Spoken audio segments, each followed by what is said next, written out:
Lots of paint, lots of motion, confident, loose, impressionistic, tears. People cry sometimes when they see my paintings. I take that as a good sign. My name is Erin Hanson. I'm an open impressionist painter. When you're outside, everything is in motion. The leaves are rustling in the wind, the ocean foam is swirling down beneath you, the grass is always rustling around you. How do I capture that in a two-dimensional flat painting? I have to use texture and movement in the brushstrokes themselves to capture that sense of motion that you feel when you're outside.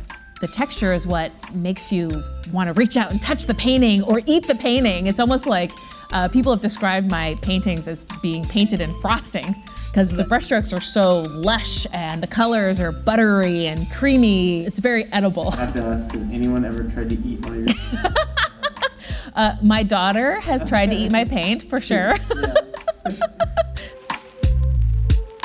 She's spent thousands of hours developing the 3D print process. There was no roadmap. There was no, book. There was no class she could download. There was no college course she could sign up for. And since day one, she's just been such a cut above. My name is Erin Hanson. I'm actually Erin's marketing manager. I've worked with her for over 10 years at this point. I came in when she had her first ever solo exhibition. So I joke that I kind of come with the building. So I've been around.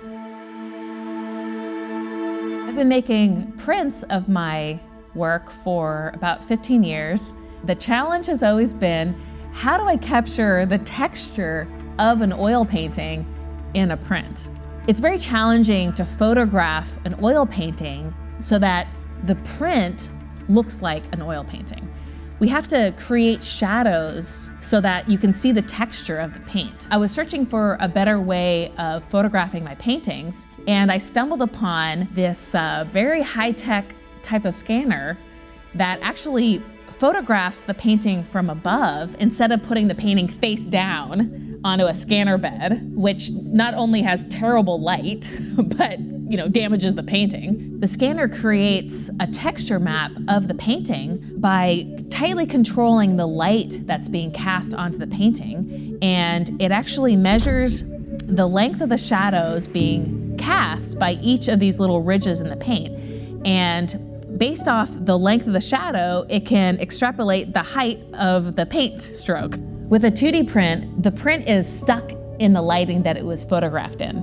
With a 3D print, the shadows are cast by the light in the room.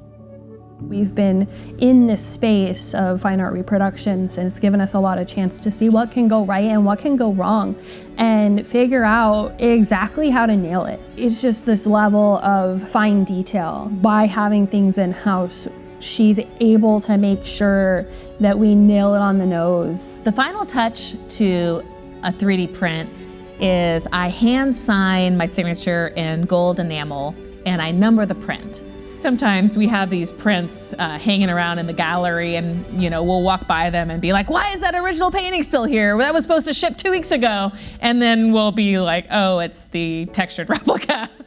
So these prints fool us all the time. So you take this person who's passionate about art, you take this person who wants to be surrounded and feel like they're part of something special, and then you show them these 3D texture replicas and their jaws hit the floor. It's the jackpot, it's the aha moment for them. They can't spend $15,000, $20,000, $30,000 on an original piece of artwork. I can't, I understand that. So you give them or you show them a 3D textured replica and then it's like, aha. There's the texture, there's the motion, there's the movement. It interacts with its environment and it interacts in their home and it makes them happy and they get to be a part of something that's extra special. And these are limited edition. There's only going to be 100 of each of these pieces. Over time, they're going to start not being available. So there's also that level of scarcity. We all have these moments in our life where we felt really connected to nature, maybe a beautiful sunrise or a sunset or standing on the cliff on Highway 1, looking out over the waters and just being immersed in the sounds and the lights and the movement of the landscape. That's what open impressionism is all about. It's capturing that feeling of being out of doors and that spiritual connection with nature. And I want to capture that in my paintings. These 3D prints are a very accurate reproduction of my original oil paintings.